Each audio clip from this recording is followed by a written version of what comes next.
Hey, and welcome to English Avenue Podcast.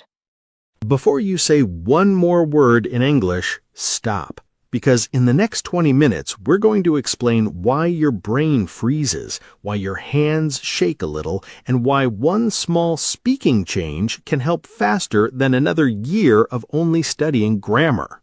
That's a bold opening, Jake. It's a true opening, Anna.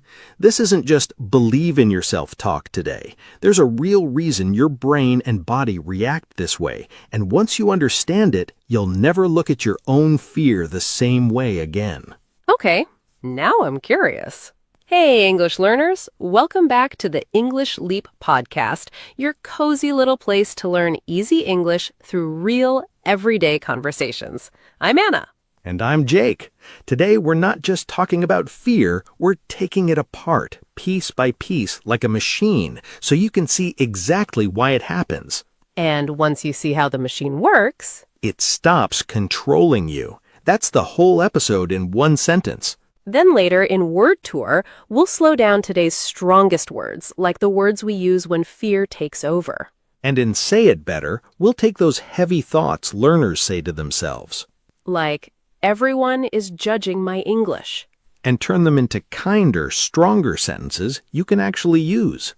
And if you want to practice after the episode, English Leap Club is there with the transcript, vocabulary review, quizzes, games, and shadowing practice.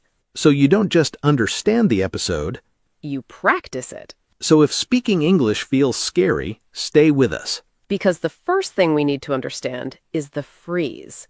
That moment when your mind goes blank. And your mouth just won't move. Right. Most people think, I froze because my English isn't good enough, but that's not really what's happening. What is happening then? Your brain is running a background check on you. In half a second, it's asking, is this safe? Will I be laughed at? Do I look foolish right now? And while it's asking all that, it also has to translate, build a sentence, and check grammar. That's a lot of jobs for one small moment. Way too many. And here's the part I find wild. This happens faster than you can even notice it. Your body reacts before your brain finishes the thought.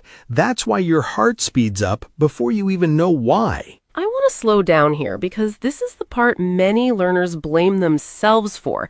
They think, why am I panicking? It's only one sentence. But to the brain, it may not feel like one sentence. It may feel like a social test. Oh, that explains so much. A learner may be thinking, please don't judge me. Please don't laugh. Please don't notice my accent. And sometimes the brain starts to anticipate embarrassment before anything bad has actually happened. Anticipate means to expect something before it happens. Someone is looking at you. Someone is waiting. Someone may judge your grammar, your pronunciation, or your accent. And that can make you self-conscious. Self-conscious means too aware of yourself, your voice, your accent, every little pause. That feels exhausting. It is. And sometimes we misinterpret people's faces too. Misinterpret means we understand something in the wrong way. Yes, and that is such an important point. Someone may look serious, but that does not always mean they are judging your English. Maybe they are tired. Maybe they are thinking. Maybe their face just looks like that. That is true. Some people look serious even when they are perfectly fine. But your brain may still say, careful, this could hurt. Especially if you've had a bad speaking experience before. Maybe someone laughed at your pronunciation. Maybe someone corrected you in a rude way. Maybe you made one mistake in a meeting and your mind replayed it all day. That replay can be painful. Same mistake, same sentence, again and again.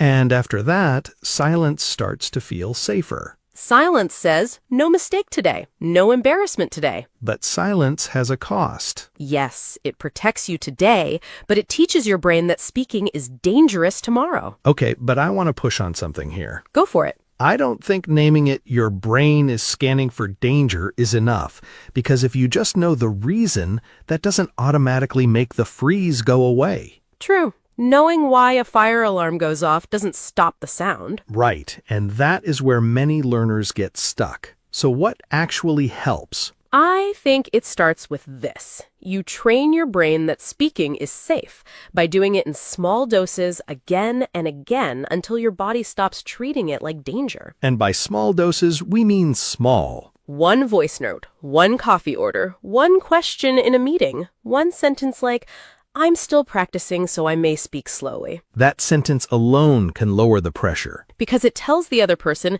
please give me a little space. And it tells your own body, I don't have to perform perfectly. So don't try to defeat fear with force.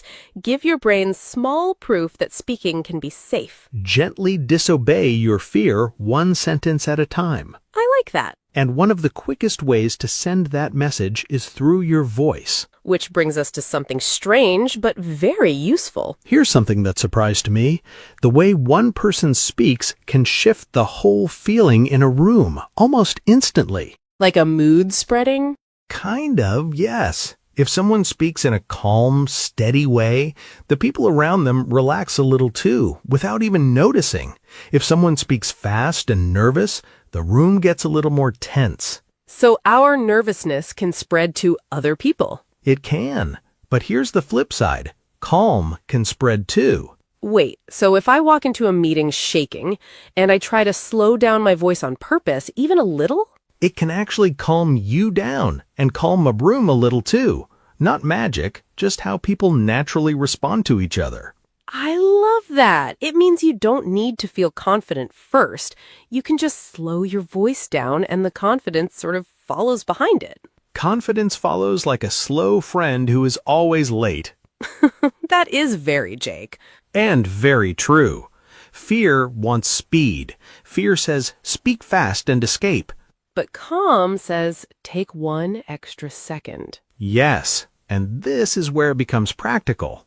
Imagine someone asks in a meeting, what do you think? Your heart jumps. You want to finish quickly, but instead, you begin with a steady sentence. I have one idea. Then you pause. Maybe we can try this next week. That is simple English, but it sounds calm because the pace is calm. So confidence is not only vocabulary. Sometimes confidence is rhythm. And if your voice shakes? Let it shake a little. A shaking voice is not failure. It is just nervous energy leaving the body. The feeling inside may be bigger than what people hear outside. Yes, so don't judge the whole conversation by how nervous you feel. Ask a better question. Did my meaning reach the other person? And if meaning is the goal, then maybe we don't need the biggest words. We need the clearest ones. Let's bust a myth. A lot of learners think, I need bigger words to sound smart in English. Massive myth. Huge. Explain. People trust simple, clear sentences more than complicated ones. If you use a long, fancy word you're not sure about and it comes out a little wrong, it actually makes you sound less confident, not more. So, a short, clear sentence beats a long, shaky one. Every single time. Simple isn't weak, simple is strong. I think this matters because many learners feel embarrassed by simple English. Yes, they think simple means low level, but simple can be professional. Simple can be mature. Simple can be sharp. Sharp? Clear and strong, like a clean knife. No extra decoration, just useful. That image works. I learned this the embarrassing way. Oh good, a Jake story. Years ago, I was on a call and I wanted to sound very smart. Instead of saying, we need a better plan, I tried to say something like, we need to strategically optimize our approach. That is a very Jake sentence. It got worse. I started with confidence, then halfway through, I forgot where I was going. I used the big word, lost the small idea, and ended with business fog. Business fog. That is the painful lesson. If I had just said, we need a better plan, everyone would have understood me. That is useful because the goal was not to impress them, the goal was to communicate. Right. When you're nervous, big words can become heavy furniture in a small room. You keep bumping into them. So, use simple words when the pressure is high. In a meeting, instead of saying, the timeline may not be realistic due to limited resources, you can say, I think we need more time. Or, we may not have enough people. Or, can we discuss the deadline again? Short, clear, useful. And much easier to finish. Okay, I want to disagree just slightly. Here we go again. I think there's a place for stretching yourself a little, trying a slightly bigger word sometimes, just to grow. If you only ever play it safe with simple words, you never build new ones. Okay, that's actually a good balance. Simple as your base, new words as your practice, not your safety net in the moment you're nervous. There we go, middle ground again. Practice new words when the pressure is low, in a voice note with a friend, while shadowing, or even in a comment. But when fear is already knocking on the door? Use words you can control. And if you still don't know what to say? Don't panic. You may not need an answer immediately. You may need a question. Here's a fun one. Asking questions doesn't just help the other person, it helps you. How? When you ask someone a question, their brain actually gets a small burst of interest and energy. People love being asked about themselves. So instead of panicking about what to say, you can just ask something. So if I freeze, I can just ask a question back? Yes. What do you mean by that? Can you tell me more? It buys you time, it takes the pressure off you, and it makes the other person feel good. Triple win. That's such an easy trick. I actually used this one already without knowing there was a name for it. See? You're already smarter than you think. But the idea is strong. A question changes the pressure in the conversation. Yes. If someone says, "What do you think?" and your brain freezes, you do not have to produce a perfect opinion immediately. You can ask, "Can you explain the last part again?" Or, what is the main goal? Or, "Can you give me an example?" These questions are not weak. No, they give you time and they make the conversation clearer.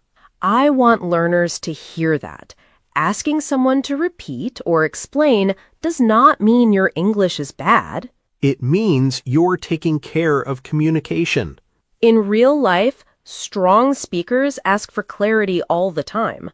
Especially in online meetings where everyone sounds like they're speaking from inside a washing machine. That is painfully accurate. So ask the question. Could you repeat the last part? Can you say that more slowly? What do you mean by that? A question is like a small door back into the conversation. Nice. See, that's why Anna is here. I say washing machine, she says small door. We balance each other. We do. So far, we have voice, simple words, and questions. But there is another problem learners face. The giant sentence. Yes, the sentence that begins with confidence and ends in a forest. Let's talk about that forest. Let's talk about long sentences. A lot of learners try to build one giant, perfect sentence in their head before speaking. And it usually falls apart halfway through. Yes, and this is where we can make speaking feel lighter. Here's a better way. Speak in small chunks, short sentences. Pause, then another short sentence. A chunk is just a small piece of language, and small pieces are much easier to control when you feel nervous. People's attention actually holds better with short pieces anyway.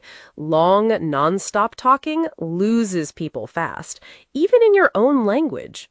So chunking isn't just easier for you, it's actually easier for the listener too. It's a win for both sides. Short and clear beats long and shaky. Let's give one example and keep it simple. Please, no giant example inside the giant sentence section. A learner may want to say, "I couldn't finish the work yesterday because there were many unexpected tasks and I was waiting for another person to send me the file." That sentence is not wrong. It is just heavy. So break it into chunks. I couldn't finish the work yesterday. Pause. There were some unexpected tasks. Pause. I was also waiting for a file. Pause. So I need a little more time. That feels much easier to say. And much easier to hear. Every short sentence gives your brain a small win. You finish one thought, then you build the next. Like stepping stones across a river. One stone at a time. Speaking in chunks means you do not need the whole bridge before you start. You need the next stone. And if you forget a word on the way, You explain around it. Anna, have you ever done that in real life? Oh, yes. Actually, that reminds me of a small umbrella story. An umbrella story. Yes. I once forgot the word for umbrella in the middle of a rainstorm story I was telling. Total blank. What did you do? I just said, the thing you hold over your head so the rain doesn't get you.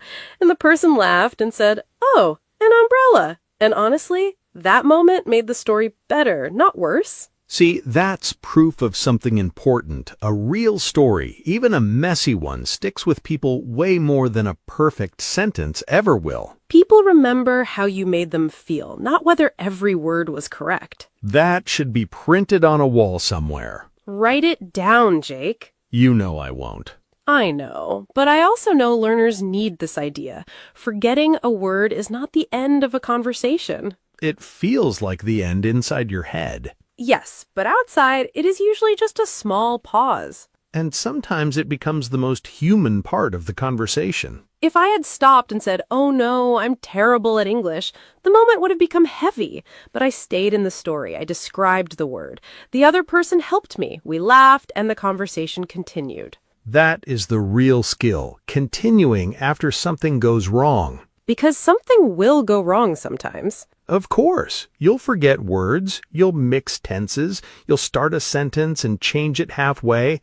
Welcome to being human. You may stumble over words sometimes too. Stumbling over words means your words come out unevenly with stops, slips, or little mistakes. But stumbling does not mean the conversation is ruined. It just means you are speaking in real life. So learners need repair phrases. I forgot the word, but I mean... Let me explain it another way. How can I say this? Sorry, let me try again. These phrases keep the conversation alive. They also show the listener, I'm still here. I'm still communicating. And this is where I want to be very clear. Real conversation is not an exam. There is no invisible teacher hiding behind the sofa with a red pen. I hope not. If the other person understands your meaning, the conversation is working. Even if your sentence is messy. Even if one word disappears. Even if your accent is there. That is a good place to pause.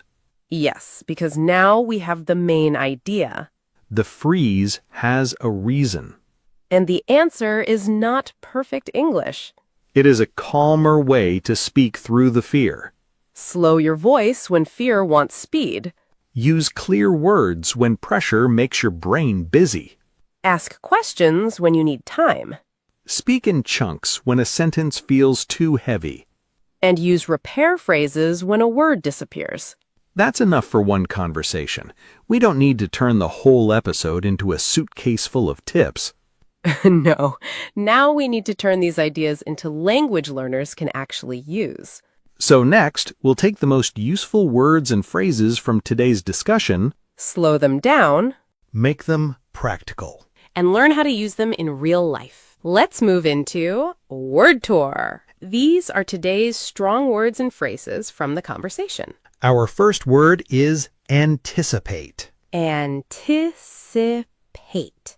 Anticipate. Anticipate means to expect something before it happens. In today's episode, we talked about how the brain can anticipate embarrassment before the conversation even begins. You could say, don't anticipate failure before you even try. Or, I anticipated a difficult meeting, but it actually went well. Our next phrase is self-conscious. Self-conscious. Self-conscious. Self-conscious means too aware of yourself, especially your voice, accent, or mistakes. You could say, I feel self-conscious when I speak English in meetings. Or, she felt self-conscious about her accent at first, but she kept speaking. Our next word is misinterpret. Misinterpret.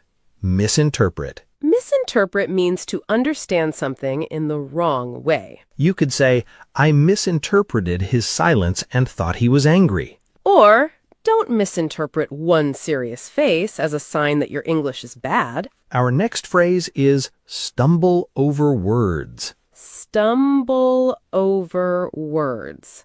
Stumble over words. To stumble over words means your words come out unevenly, with stops, slips, or little mistakes. You could say, I stumbled over my words during the presentation. Or, even fluent speakers stumble over words when they feel nervous. Our next word is chunk. Chunk. Chunk. A chunk is a small piece of something. In speaking, it means a small piece of language, one short sentence, one phrase, or one clear idea. You could say, I don't need one long sentence. I can speak in chunks. Or, try to chunk your idea into smaller parts. Our final phrase is repair phrase. Repair phrase. Repair phrase. A repair phrase is a small sentence that helps you continue a conversation when something goes wrong. You could say, let me explain it another way. Or, sorry, let me try again. Today's words and phrases were anticipate, self-conscious, misinterpret, stumble over words, chunk, and repair phrase. These words and phrases give us both sides of the episode. The fear side, And the speaking tool side. and if you want to practice these words slowly after the episode, English Leap Club can help with that. Yes, you can read the transcript, review today's strong words, try the quizzes and games, and practice the shadowing lines out loud. So these ideas do not just stay in your head. They become sentences your mouth can actually use. And that is exactly why we need Say It Better. Because sometimes the hardest sentence is the one we say to ourselves. This is Say It Better. This is where we take heavy learner thoughts, And make them sound more honest, natural, and useful. because sometimes the sentence that hurts us most is not spoken out loud. It is the sentence we say to ourselves. First sentence. I know I will embarrass myself. That sounds certain, but it may only be fear talking. A better way to say it is, I may be anticipating embarrassment, but that does not mean it will happen. That gives fear a name, but it does not let fear decide the whole story. Next sentence. Everyone is judging my English. Very common thought. A better way to say it is, I feel self-conscious, but most people are probably focusing on my message. That sounds kinder and more realistic. Next sentence. I need one perfect sentence before I speak. That thought creates so much pressure. A better way to say it is, I can chunk my idea into smaller sentences and say it step by step. You do not need the whole sentence ready before you begin. You just need the next small piece. That feels much more possible. Final sentence. If I forget a word, the conversation is over. That one is scary, but it is not true. A better way to say it is, I can use a repair phrase and keep the conversation moving. Because forgetting one word does not end the conversation. It just gives you a chance to repair it. So today's better sentences are, I may be anticipating embarrassment, but that does not mean it will happen. I feel self-conscious, but most people are probably focusing on my message. I can chunk my idea into smaller sentences and say it step by step. I can use a repair phrase and keep the conversation moving. Keep one of those sentences with you this week. Especially before a meeting, a class, a voice note, or any moment where English feels scary. And that brings us to a very simple closing thought. If your brain freezes this week, don't call yourself bad at English. Pause, breathe, start smaller. Ask one question.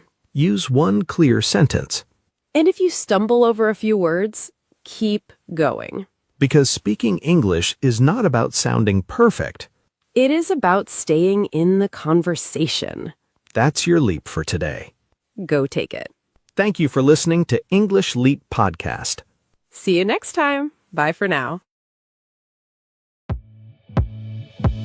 Your progress doesn't end here. To continue advancing your English skills, click on the next video or explore the additional videos we've thoughtfully selected for you.